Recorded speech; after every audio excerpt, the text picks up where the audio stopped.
ሰላም ጤና ፍቅር በረከት ተመኘንላችሁ ውድ ቤተሰቦቻችን በያላችሁበት የዓለም ዳርቻ ሁሉ እንደምን ቆያችሁን። በአዲስ መረጃ ተገናኝተናል። እንደ አውሮፓውያን የዘመን ቀመር እንግዲህ 2026ታችን ለፕላኔቷ ምድርና ለሰው ልጅ እጅግ ፈታኝ ከሆኑት ዓመታት አንዱ ሆኖ በመመዝገቡ በጣም በርካቶችን ፍርሃት ውስጥ ጨምሯል። ከአፍሪካ ልብ እስከ አውሮፓ ጫፍ ድረስ ተፈጥሮ አስፈሪ ገጽታን እያሳየች ነው። ዛሬ በዓለም ዙሪያ ከፍተኛ ትኩረትን የሳቡና የበርካታ ንጹሃንን ሕይወት የቀጠፉ ወደ 3 የሚሆኑ አሳዛኝ ክስተቶችና 2026ቱን የዓለም የአየር ንብረት ቀውስ በጥልቀት እንቃኛለን። አብራችሁን ስለምትሆኑ ከወዲሁ እናመሰግናለን። የምታተርፉበት መርሃ ግብር ነው። ሮማን ጸጋዬ ነኝ ከአክሱም ቲዩብ። ሰናይ ቆይታ ይሆንላችሁ። እንግዲህ ዓለም የአየር ንብረት መዛባት በአፍሪካ አህጉር ላይ እያደረሰ ያለው ጉዳት በየቀኑ እየከፋ መጥቷል። የዝናብ ወቅት መዛባት፣ ያልተጠበቀ ጎርፍና የመሬት መንሸራተት የብዙ ሰዎችን ሕይወትና ምጣኔ ሀብት እየፈተነ ይገኛል። በተለይም በባህላዊ የሥራ መስክ ላይ የተሰማሩ ዜጎች ዋና ሰለባ ሆነዋል።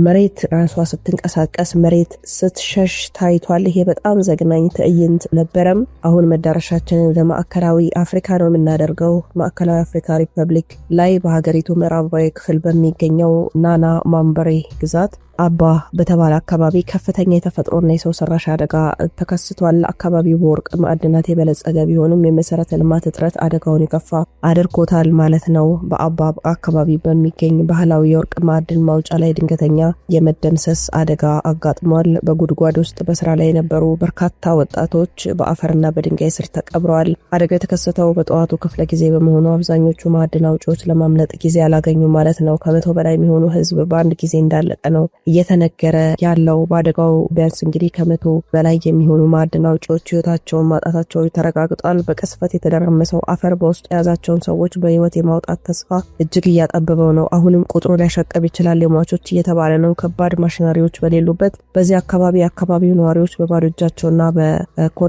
አፈር ሲቆፍሩ ታይተዋል ማለት ነው። በአፍሪካ በርካታ ሀገራት እንደሚታየው ህገወጥና ባህላዊ ማዕድን ማውጣት ስፍራዎች ለሰራተኞች ምንም አይነት የደህንነት መጠበቂያ የላቸውም። በቅርብ ጊዜ በጣለው ከባድ ዝናብ ምክንያትም አፈሩ በመላላቱ ለዚህ አሰቃቂ አደጋ ምክንያት ሆኗል ማለት ነው። እንግዲህ 2026 ቀውስ በአፍሪካ ብቻ አላበቃም። የሙቀት ማዕበል፣ የአየር ንብረት መዛባት ወደ ሰሜናዊ ንፍቀ ክበብ ተሻግሮ አውሮፓን እየናጠ ይገኛል። በተለይ አውሮፓውያን ከዚህ ቀደም አጋጥሟቸው የማያውቅ የሙቀት መጠን እያስመዘገቡ ነው። መለኪያ ቴርሞሜትር ባዶ የሆኑ ጎዳናዎች አሉ። ወደ ዩናይትድ ኪንግደም ስናመራ ለምሳሌ ሀገሪቱ በከፍተኛ የሙቀት ማዕበል ውስጥ ትገኛለች። የሙቀት መጠኑ ከተለመደው በላይ በመጨመሩ የመሰረተ ልማትና የጤና አገልግሎቶች ላይ ከፍተኛ ጫና ተፈጥሯል። በርካታ አረጋውያንና ህጻናት ለጤና እክል ተዳርገዋል ማለት ነው። በዚህ አስጨላቂ አየር ንብረት ውስጥ በደቡባዊ እንግሊዝ ዌስት ሰሴክስ የባህር ዳርቻም አንድ እጅግ ልብ የሚሰብር አደጋም ተመዝግቧል። ከፍተኛው ሙቀትን ለመሸሽ ወደ ባህር የወረዱ አንድ የፍልስጤምና የሊባኖስ ዘር ያላቸው ቤተሰቦች ያልተጠበቀ አደጋ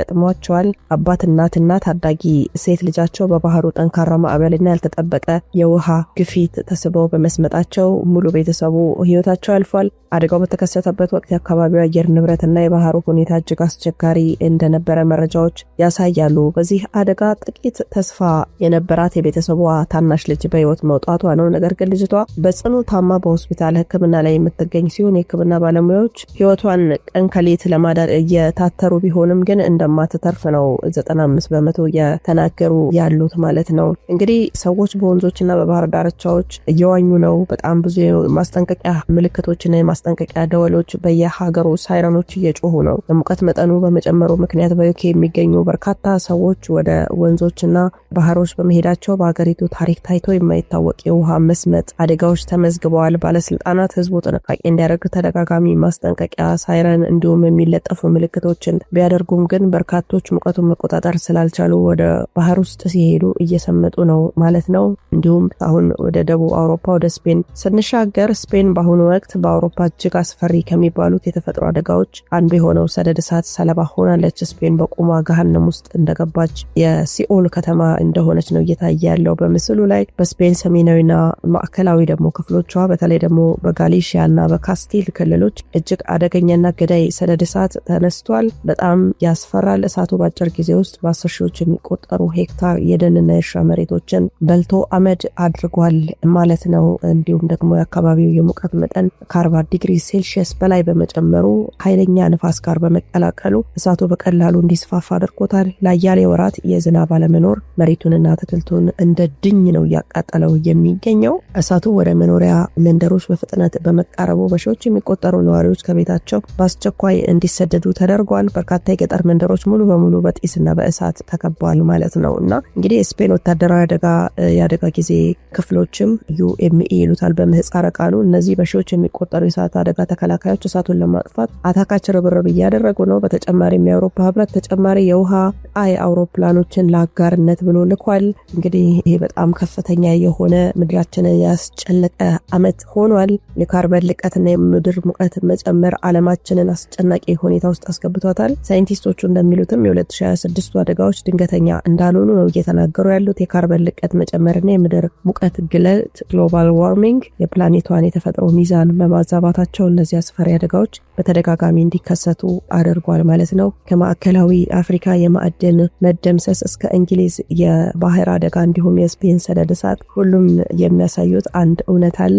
የእውነት የአየር ንብረት ለውጥ ሀብታምም ድሃም ሳይል እየዋጠን ነው እያሉ ነው። የመላው የሰው ልጅ ስጋት ሆኗል ማለት ነው። እንግዲህ አሁን በጣም አደጉ የምንላቸው በለጸጉ የምንላቸው ሀገራት ናቸው እንደውም በሰፊው እየተፈተኑ ያሉት ማለት ነው።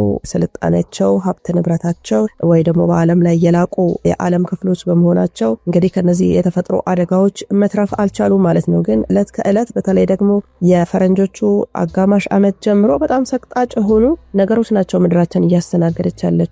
ቤተሰቦቻችን ባህር እየፈላ ነው፣ በረዶዎች እየቀለጡ ነው። እንዲሁም ደግሞ መሬት ራሱ እየተንቀጠቀጠች እየተንሸራተተም ነው። መሬት በጣም ገዳይ የሆኑ አውሎ ነፋሶች ውሃን አዝለው ተሸክመው እየመጡ ነው። እያንዳንዱን ከተማ እያሰመጡ ነው። አሁን ቻይናን ራሱ ማየት እንችላለን። እነ ኢንዶኔዥያ፣ እነ ፊሊፒን፣ ወደዛም ደግሞ ስንሻገር እነ ህንድ፣ እነ ባንግላዴሽ ራሱ በጣም በሰቅጣጭ ሁኔታ በሺዎች የሚቆጠሩ ህዝቦች በአይን ጥቅሻ ፍጥነት እያለቁ ነው ማለት ነው። መላው አውሮፓ በሚባል ደረጃ በዚህ ነገር እየተፈተኑ ነው። በነገራችን ላይ ዶናልድ ትራምፕን ጨምሮ በጣም በርካቶች የአየር ንብረት ለውጥን ከማያምኑት አካል ነው። አሁን ያደጉት ሀገራት ናቸው ዓለምን እየበከሉ ያሉት። የአየር ንብረት ለውጥ እየመጣ ያለው የሚባለው ነገር ዶናልድ ትራምፕን ጨምሮ በጣም ብዙ የዓለማችን ታላላቅ ተጽዕኖ ፈጣሪና ስልጣን ላይ ያሉ አካላት አያምኑም ይሄን ነገር። ዶናልድ ትራምፕ ደግሞ በጣም እንደውም ሞጋች ሀሳቦችን ያነሳል። እንግዲህ ይህንን ሁሉ ነገር እያዩም እነሱ ለኛ ደንታቢስ እንደሆኑ ነው የሚያሳየው ማለት ነው። በነገራችን ላይ እነ ዶናልድ ትራምፕ ይህንን የአየር ንብረት ለውጥ ልክ እንደ ፖለቲካ ሴራ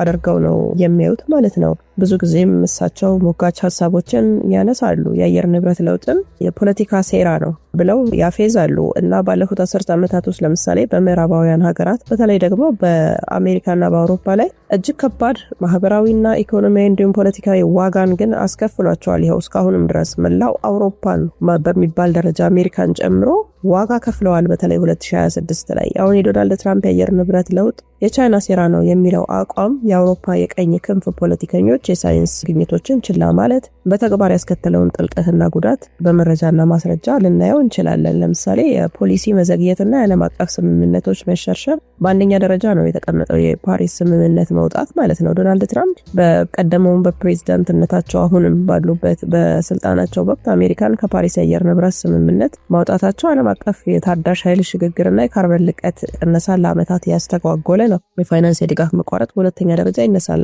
አሜሪካ ለታዳጊ ሀገራት የአየር ንብረት መቋቋሚያ የሚሆን ፈንድ ግሪን ክላይሜት ፈንድ መስጠት ማቋረጧ የዓለም አቀፍ ትብብርን ያዳከመ ሆኗል ማለት ነው። በአውሮፓ ውስጥም ተመሳሳይ የቀኝ ክንፍ ፖለቲከኞች ለምሳሌ እነ ሃንጋሪ፣ እነ ፖላንድ እና ጣሊያን የፖሊሲ ማሻሻያዎችን እንዲቃወሙ መንገድ የከፈተ ሆኗል። የነሱ እንቅስቃሴና የአሜሪካ ኢኮኖሚና ማህበራዊ ዋጋ ማስረጃዎችንም ስናይ የአየር ንብረት ለውጥን እንደ ፌዝ መመልከት አስቀድሞ መከላከልና ዝግጅት ማድረግ ላይ ኢንቨስት እንዳይደረግ በማድረጉ አሜሪካ በየዓመቱ ለቢሊዮን ዶላሮች ኪሳራ ዳርጓታል። በተለይ ደግሞ 2026 አሜሪካ በእጅጉ ነው ዋጋ የከፈለችው። የኢራን ጦርነት ያስወጣትን ወጪና ያስከፈላትን የሰው ዋጋ እንኳን ሳይተመን አሁን 2026 የአየር ንብረት ለውጥ በጣም ነው ዋጋ ያስከፈላት አሜሪካንን። ለምሳሌ የኢኮኖሚና የሰው ህይወት ጉዳቱን ስናይ እና ሃሪኬን ካትሪና፣ ሃርቪና ኢያን ዩኤስኤ ከባድ አውሎ ነፋሶች ተከስተው ነበረ። ከ300 ቢሊዮን ዶላር በላይ የንብረት ውድመትና የሺዎች ህይወት ማለፍን ዋጋ አስከፍሏታል። ሰደድ እሳትም የካሊፎርኒያና ሃዋይ ማዊ ሰደድ እሳቶች ዘግበንላቸዋል። በቢሊዮን የሚቆጠሩ ዶላሮች ውድመትና የመድን ወይ ደግሞ ኢንሹራንስ ኩባንያዎች ከአካባቢው መውጣትን አስከትሎባታል። ሌላው የመሰረተ ልማት ውድመት አስከትሎባታል። የቴክሳስን የኃይል ማደያ ውድመት ማለት ነው። በከባድ በረዶ ምክንያት የኤሌክትሪክ መስመር ተቋርጦ በቢሊዮን የሚቆጠር ኪሳራ እንደደረሰ መረጃዎች ያሳያሉና የኢንሹራንስ ክራይሲስ ደግሞ በከፍተኛ ሁኔታ ነው የጨመረው። በካሊፎርኒያ፣ ፍሎሪዳ፣ ቴክሳስ ያሉ ግዙፍ የመድን ኩባንያዎች በአየር ንብረት አደጋዎች ምክንያት የቤትና የንብረት ዋስትናን መስጠት አቁመዋል ወይ ደግሞ ዋጋውን በጣም በሚያስደነግጥ ሁኔታ ጨምረውታል ማለት ነው። ሌላው የአውሮፓ አህጉር ዋጋ ነው። ማስረጃዎችም እየወጡ ነው። ሰነዶቹ አውሮፓ ምንም እንኳን የተሻለ ፖሊሲ ለማውጣት ብትሞክርም በውስጡ ያሉ የፖለቲካ ክፍፍሎችና የኃይል ጥገኝነት ምክንያት ከባድ ዋጋ እየከፈለች ነው። ለምሳሌ የሙቀት ማዕበልና የሰው ህይወት መጥፋት እልቂት በ2022 እስከ 2023 ብቻ ራሱ በአውሮፓ በተከሰተው አሰቃቂ የሙቀት ማዕበል ሂት ዌቭ ከ60,000 በላይ ሰዎች ህይወታቸውን አጥተዋል። እንግዲህ ያስባችሁታል። 2022 እስከ 2023 ማለት እንግዲህ አንድ ዓመት ነው። ወደ 60,000 ሰዎች ነው ህይወታቸውን ያጡት። ሌላው የምግብና የግብርና ዋስትና ቀውስ ገጥሟታል። አሁን በስፔን፣ ጣሊያን፣ ፈረንሳይ በተከሰቱ ረጃጅም ድርቆች ምክንያት የዛይቱን፣ ወይን፣ ሌሎችም ምርቶች በከፍተኛ ሁኔታ ቀንሰዋል። ይህም በመላው አውሮፓ የኢንፍሌሽን ወይ ደግሞ የኑሮ ውድነት እንዲጨምር አድርጓል። በተጨማሪም የኃይልና የኢኮኖሚ ጥገኝነት፣ የታዳሽ ኃይል ሽግግር በፖለቲካዊ ምክንያት በመዘግየቱ እነ አውሮፓ እነ ሩሲያ የተፈጥሮ ጋዝ ጥገኛ ሆነው ቆይተዋል። ይህም በዩክሬን ጦርነት ወቅት ታይቶ የማይታወቅ የኃይል ቀውስና የኢኮኖሚ ድንጋጤን ፈጥሮባቸዋል። ሌላው የተነሳው ምንድነው የኢኖቬሽን እና የቴክኖሎጂ የበላይነት ማጣት ነው። ለምሳሌ ምዕራባውያን ፖለቲከኞች የአየር ንብረት ለውጥን ሲያስተናግዱና የቅሪተ አካል ነዳጅን ሲደግፉ የቻይና የበላይነት አለ። ቻይና አጋጣሚውን በመጠቀም በኤሌክትሪክ ተሽከርካሪዎች፣ በፀሐይ ፓነሎች፣ በባትሪ ቴክኖሎጂ የዓለምን ገበያ ሙሉ በሙሉ ተቆጣጠረች ማለት ነው። ከዛ የገበያ ስጋትም አለ። አሜሪካና አውሮፓ አሁን ላይ የቻይናን የቴክኖሎጂ የበላይነት ለመፎካከር በቢሊዮን የሚቆጠር ዶላር ድጎማ ለማድረግ ተገደዋል ማለት ነው። የአየር ንብረት ለውጥን እንደ ፖለቲካ ጨዋታ ወይ ደግሞ ፌዝ መመልከት ከፖለቲካዊ ንግግር ያለፈ ሰብአዊ ጉዳትን አድርሷል። አሜሪካና አውሮፓ አስቀድመው መከላከል የሚችሏቸውን አደጋዎች ችላ በማለታቸው ዛሬ ላይ ለተመሳሳይ አደጋዎች የሚከፍሉት የገንዘብ የመሰረተ ልማትና የሰው ህይወት ዋጋ እጅግ የከበዳቸው መጥቷል ማለት ነው። ውድ ቤተሰቦቻችን እንደ አጠቃላይ ግን ስታዩት አሁን ኢትዮጵያችንን እንኳን ብታዩ ከሰኔ ጀምሮ ሰኔ፣ ሐምሌና ነሐሴ ድቅድቅ ጨለማ ነው። ኢትዮጵያ በጣም ከፍተኛ የሆነ የክረምት ጊዜ ነው ያለው። ታስታውሳላችሁ። አሁን የትኛው ሀገር ነው ዝናብ እየጣለ ያለው? ነገሮች በጣም እያስፈሩ ነው ያሉት። ምድራችን ምን ያህል አስጨናቂ ሁኔታ ላይ ያለች እንዳለች አሁን እየተናገረች ነው። ምድር ግን በጣም አብዛኞቻችን ልብ ያልነውም እየመሰለኝ አይደለም፣ እኔ በግሌ ማለት ነው። ይሄ በጣም ጾም፣ ጸሎት፣ ንስሐ፣ ሱባኤ የሚያስፈልገው ጊዜ ላይ ነው ያለነው። ልንነቃ ይገባናል። ውድ ቤተሰቦቻችን በጣም አስጨናቂ ጊዜ ላይ እንዳለን ነው ለኔ የሚሰማኝ። እንግዲህ ለተጨነቁ ነፍሶች ሁሉ ለምድራችን ሁሉ ይቅርታና በረከትን እግዚአብሔር እንዲሰጠን ስንል ዝግጅታችንን እናበቃለን። በሐሳቡ ላይ ያላችሁን የራሳችሁን ሐሳብ አስተያየት በኮሜንት መስጫው ላይ በነጻነት ብታጋሩን ደስ እያለን እናነበዋለን። አብራችሁን ስለነበራችሁ እጅግ አድርገን እናመሰግናለን። በቀጣይ መረጃ ደግሞ እስከምንገናኝ ቸር ቆዩልን።